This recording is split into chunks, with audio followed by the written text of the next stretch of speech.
اگر تو bacterial infection ہے تو پھر تو اینٹی بایوٹک کا لیکن ڈاکٹر صاحب ہوتا کیا ہے کہ جب جاتا ہے مریض ڈاکٹر کے پاس تو ڈاکٹر امیڈیٹ ڈاکٹر کو بھی کیسے پتا چلے گا؟ ڈاکٹر نے ٹیسٹ سے تشخیص کرنی ہے، ڈاکٹر اسے 3-4 ٹیسٹ بتا دے گا کہ جی آپ کرائیں، اب وہ نہیں کر سکتا afford. That is the main reason کہ وہ کہتا ہے جی میں ٹیسٹ ہی نہیں کرا رہا، میں وہ دوائی کھا لیتا ہوں جو میرے فلاں رشتہ دار نے کھائی تھی اور وہ ٹھیک ہو گئے تھے. نہیں، اس میں اویئرنیس بڑھانے کی ضرورت ہے نا، جیسا آپ کر رہی ہیں. جب ہم بتائیں گے اسے کہ دیکھیے ہر بخار بیکٹیریل انفیکشن نہیں ہوتا، بخار کی سب سے بڑی وجہ جو دنیا میں ہے وہ ریسپائریٹری ٹریک انفیکشن ہے. نمبر 1 کہ بخار جس سے آتا ہے دنیا بھر میں، چاہے اپر ریسپائریٹری ہو چاہے لوور ریسپائریٹری. اس کے بعد دوسرے نمبر پہ ڈینگی فیور آتا ہے جس کی وجہ سے بخار ہوتا ہے، اور تیسرے نمبر پہ ملیریا کا نمبر ہے. تو ان کی یہ وہ بخار ہیں جو 104 103 104 جی 103 ہوتا ہے، ہائی گریڈ فیور ہوتا ہے، اس کو ہم کہتے ہیں 102 سے اوپر جاتا ہے عموماً، اور شیورنگ کے ساتھ ہوتا ہے. اچھا ویسے اگر ہم بات کریں تو ڈینگی، ملیریا اور چکن گونیا ان کے کیا علامات ہیں، کیا سمٹمز ہیں، ان کے فرق کیا ہے؟ تھوڑا سا فرق ہے. دیکھیے فیور تو سب میں ہوگا، شیورنگ بھی سب میں ہو سکتی ہے، لیکن ڈینگی کی کچھ خاص علامات ہیں جو کہ ملیریا سے ڈفرینشیٹ کرتی ہیں. دیکھیے بہت ہی انٹینس، بہت ہی سیویئر پین ہوتا ہے باڈی میں. کبھی چکن گونیا میں بھی ٹینس لوگوں نہیں، اس میں جوڑوں میں درد شدید ہوتا ہے. اس میں پوری باڈی میں درد ہوگا، اور خصوصاً ماتھے میں درد ہوتا ہے اور آنکھ کے پیچھے درد ہوتا ہے، یہ ڈینگی میں.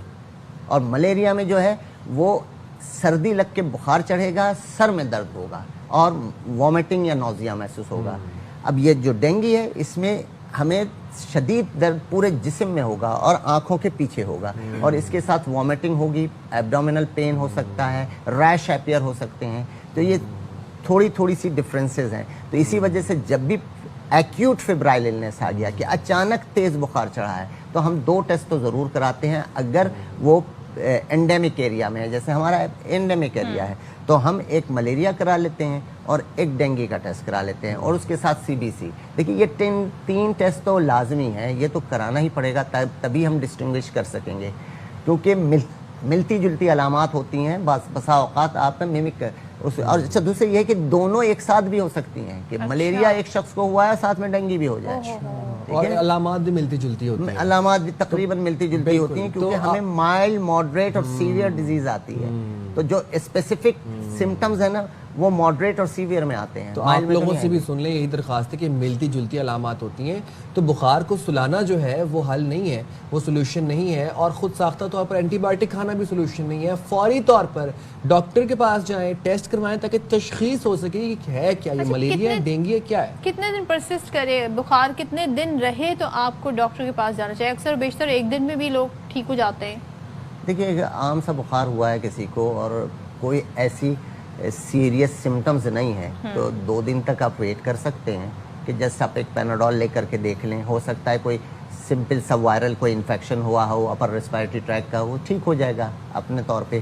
لیکن اگر یہ 2 دن سے زیادہ بڑھ جائے تو تیسرے دن تو لازمی طور پر آپ جائیے ڈاکٹر کے پاس، اور کوشش کیجئے کہ سرٹیفائڈ ڈاکٹر کے پاس جائے پاکستان میں. اور ایک ہم ہمیشہ بچپن سنتے ہیں prevention is better than cure, تو اس کے لیے اس سے بچا کیسے جائے یہ بتا دیں. پریونشن بہت آسان ہے.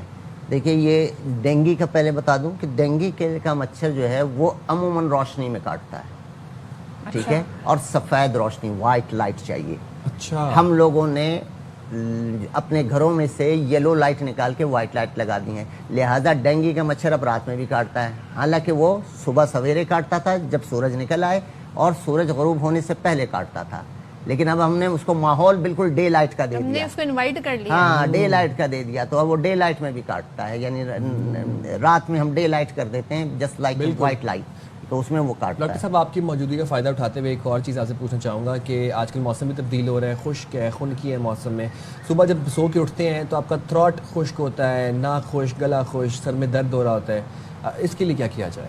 دیکھیے سب سے پہلے تو یہ اس بات کی علامت ہے کہ ہم ڈی ہائیڈریٹ ہو رہے ہیں. ڈی ہائیڈریٹڈ ہے. جیسے جیسے موسم تبدیل ہو رہا ہے، خنکی آ رہی ہے، پیاس کی شدت نہیں لگتی، لیکن آپ کو پتہ ہے کہ certain amount of water you have to take ایک دن میں.